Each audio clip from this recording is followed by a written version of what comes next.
Okay, so there we go. This will be the pregnancy and human development section. It starts in chapter 28 and then finishes in 29. And for some reason, they did pregnancy first and then they did embryonic development. Okay, so gestation or pregnancy is going to last on an average of the 266 days from conception or fertilization until childbirth. It's measured from the women's last menstrual period. It's predicted to be 280 days or 40 weeks from the last menstrual period, divided into trimesters, which last 3 months. The word conceptus refers to all products of conception. So that would include the embryo or fetus, depending on the stage of development, the placenta, and the associated membranes, the amniotic sac, and then the fluid that it produces. The hormones that regulate pregnancy include the estrogens, progesterones, human chorionic gonadotropin, and human chorionic somatomammotropin, primarily secreted by the corpus luteum first, and then that's taken over by the placenta as it develops. Because the placenta is not going to be present at conception, it develops later on. So human chorionic gonadotropin, this is what they test for in pregnancy tests. It's secreted by the blastocyst and the placenta. It's detectable in urine 8 to 9 days after conception to stimulate the maintenance of the corpus luteum. So the corpus luteum can produce estrogens and progesterones, and then that will be taken over when the placenta develops.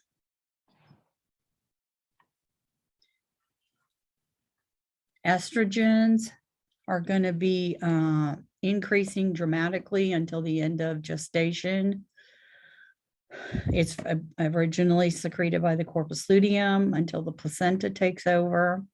It's going to stimulate tissue growth in both the fetus and the mother so that the placenta develops properly as well as the fetus. The breasts are going to increase to nearly twice their normal size by the end of the pregnancy.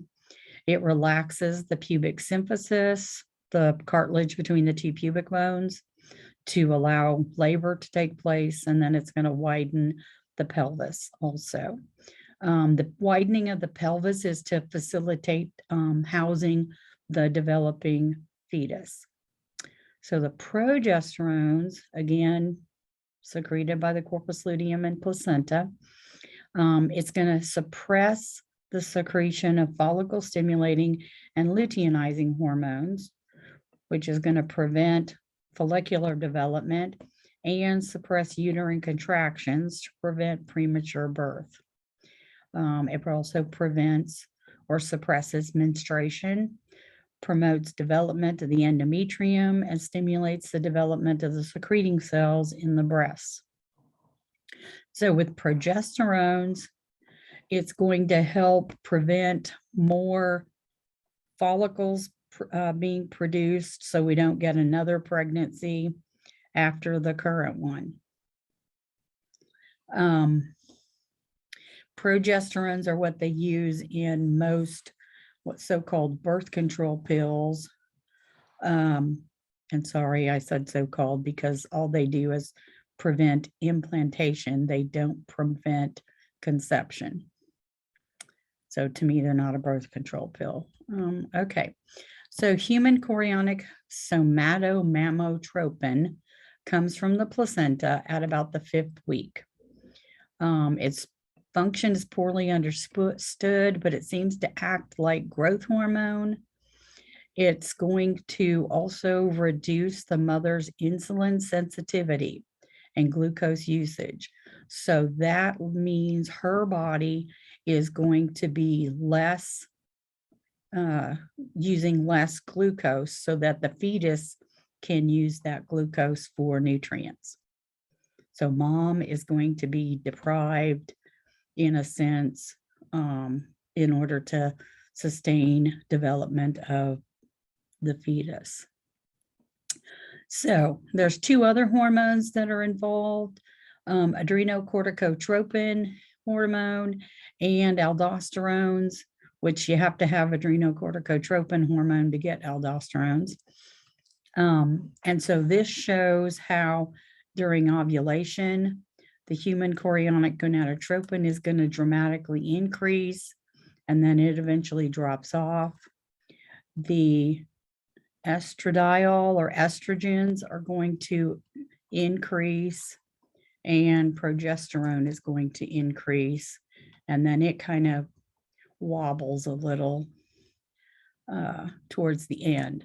And the reason that we want the progesterone to drop before delivery is that it suppresses the uterine contractions. So if you're trying to get baby out, you want to have uterine contractions.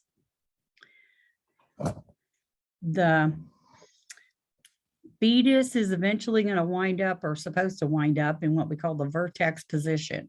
And so here you have a diagram with the fetus down in the pelvis, or what they call engaged. It squishes mom's organs over to the side. Here's a photograph.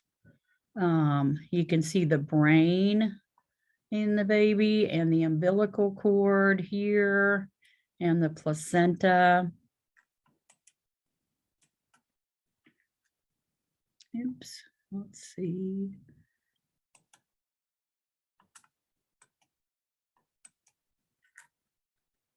So the placenta is here, umbilical cord here and here.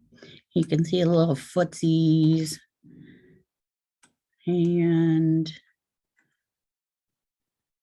vertebral column, brain with the ventricles.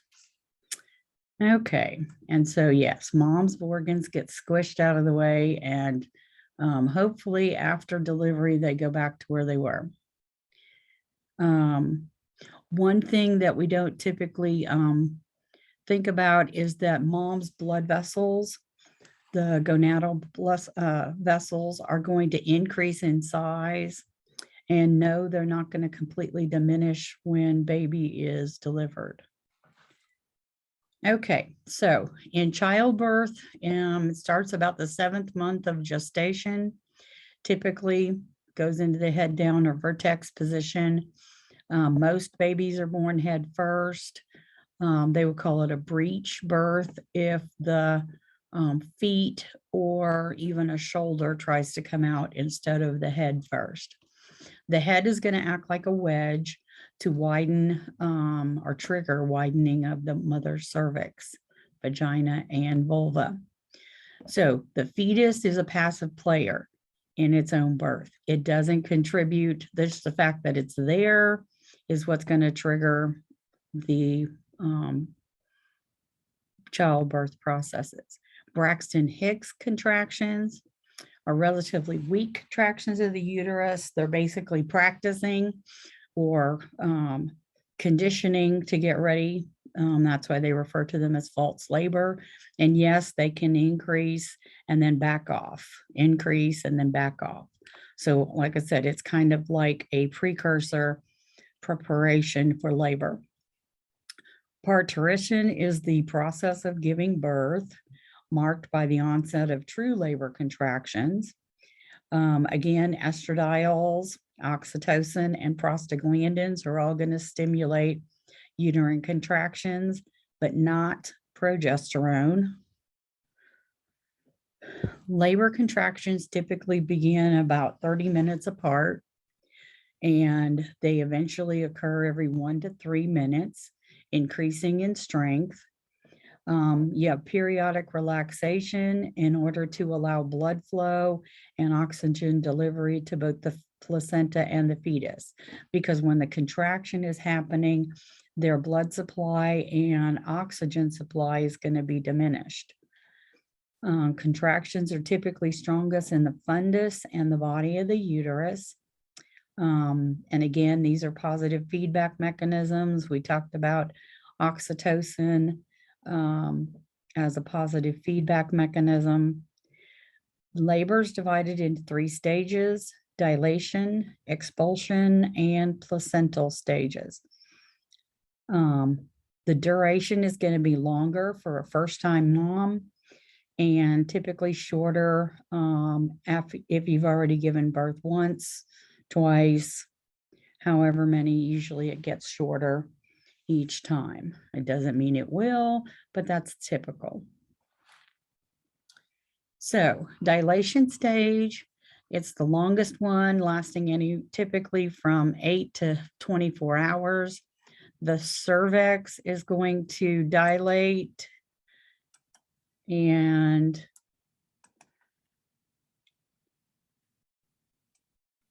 here to about 10 centimeters. They check the cervix dilation to see how the labor is progressing. Effacement refers to thinning, so it needs to be completely effaced or thinned rather than very thick prior to delivery. The fetal membranes get ruptured, meaning breaking, the water breaks. This would be the loss of amniotic fluid, and then delivery needs to happen within a certain amount of time. Here it shows the placenta in the fundus. Here we're looking at the 10 centimeters. And if you're not sure about how big 10 centimeters is, it's about the size of a softball. Okay, so that's what they use, their fingers to estimate that dilation. So the expulsion phase is entry of the head into the vagina. So it's leaving the uterus. Usually lasts 30 to 60 minutes in first-time moms. Again, shorter in previous moms. Crowning is when you can see the baby's head through the vaginal canal. Delivery of the head is typically the most difficult part because it's typically the widest portion. After expulsion, the attendant's going to drain the blood towards the baby in the umbilical cord, and then they clamp it in 2 places and cut in between the 2 clamps.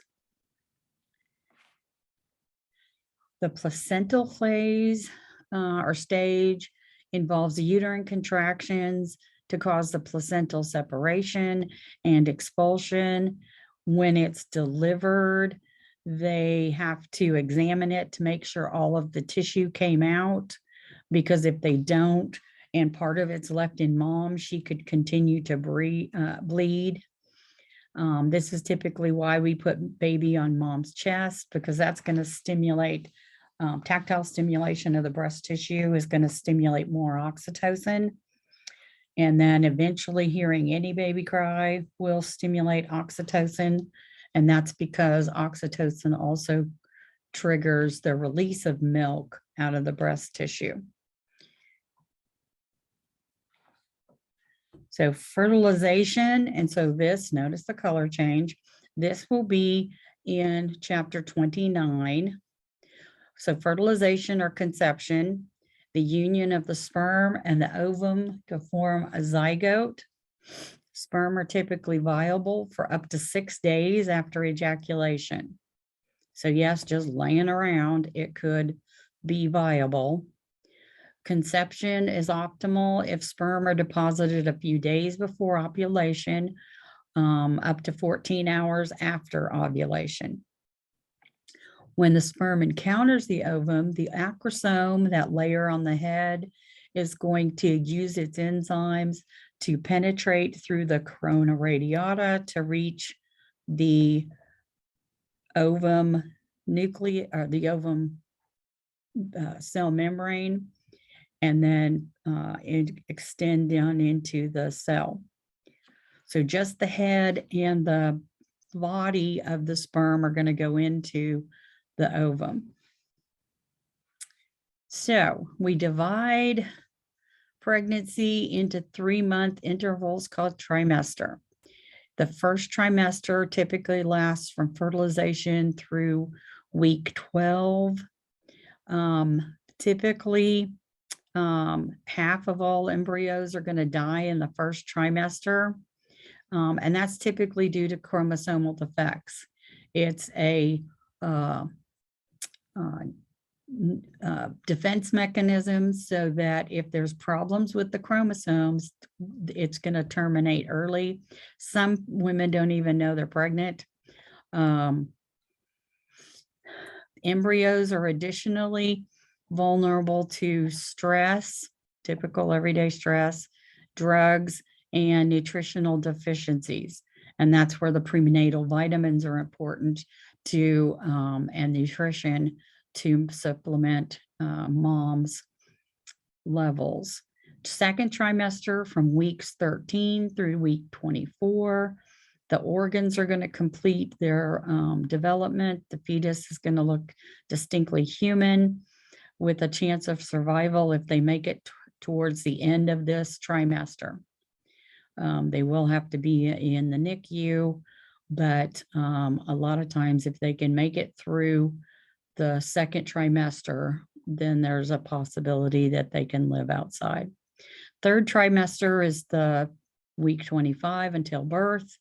The fetus is going to grow rapidly. Organs achieve enough cellular differentiation to support life outside of womb. At 35 weeks and about 5.5 pounds, the fetus is considered mature. So in pre-embryonic stage is the first 16 days of development. So it's not an embryo, it's a pre-embryo. There's 3 processes: cleavage, implantation, and embryogenesis. So with cleavage, it involves mitotic division that occurs in the first 3 days after conception, while the conceptus migrates down towards the uterus.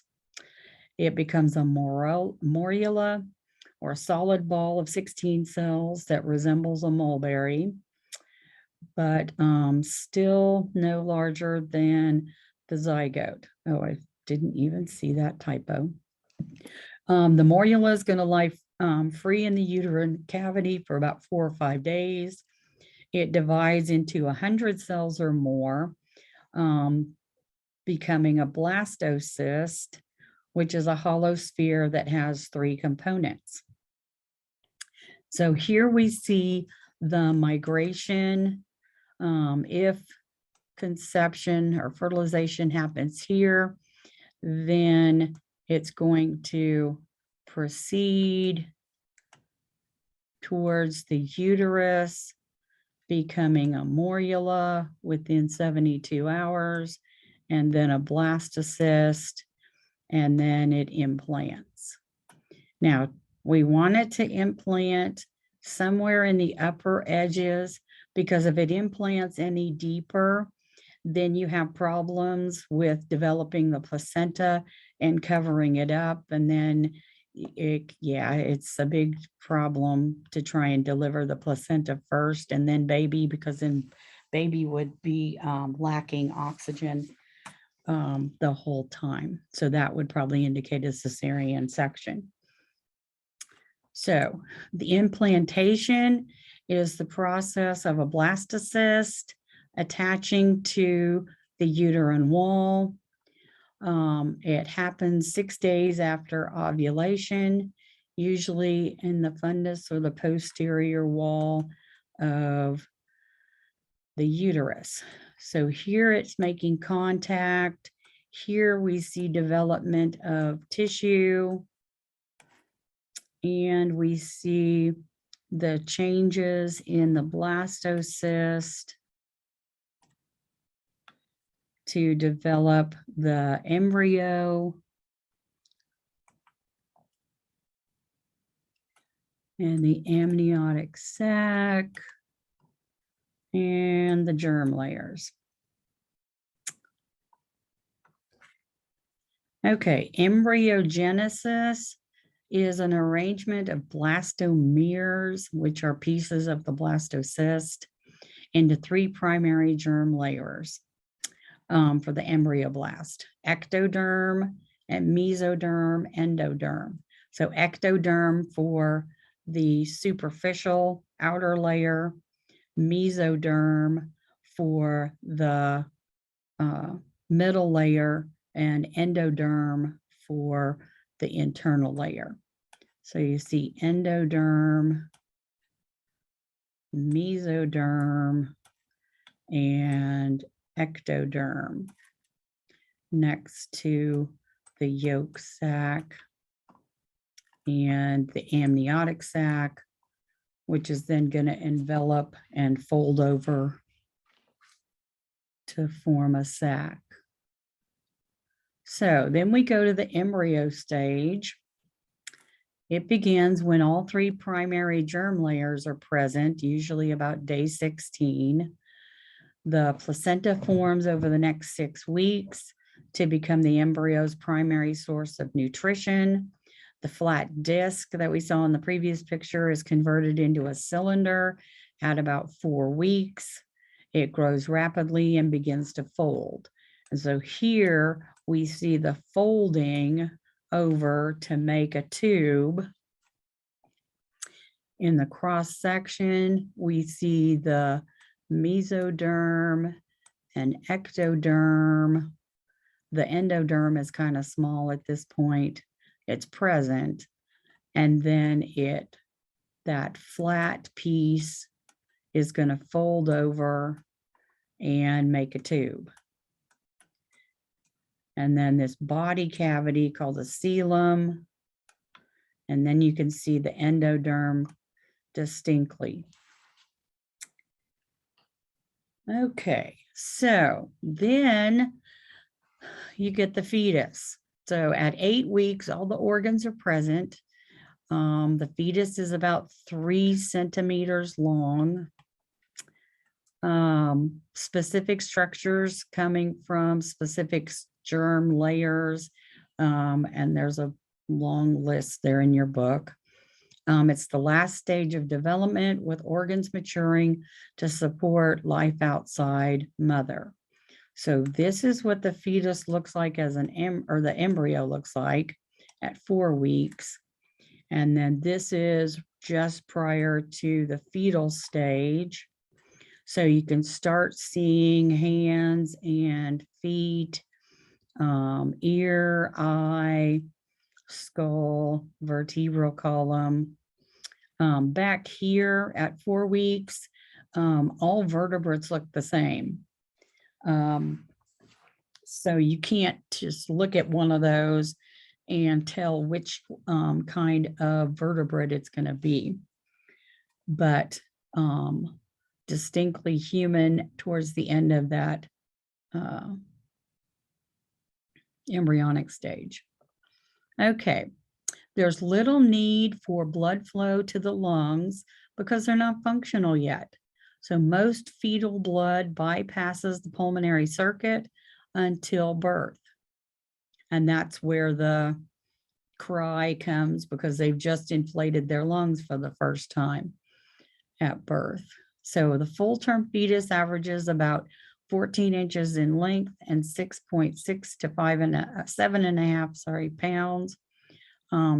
50% of birth weight is added in the last 10 weeks of fetal development. So this would be at the beginning of a fetus. You can see the amniotic sac. You can see the placenta, the umbilical cord and the placenta. And so a 12-week fetus, not viable yet to be outside the uterus.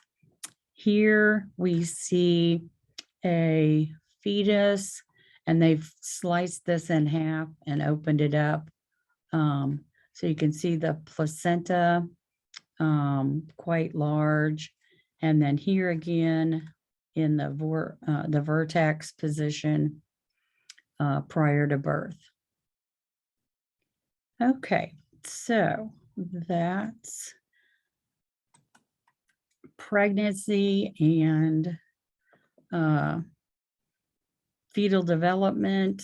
Yes, we could get more involved in it, but I'm not going to. So that'll be the end of your recordings, and good luck on the final and the last exam.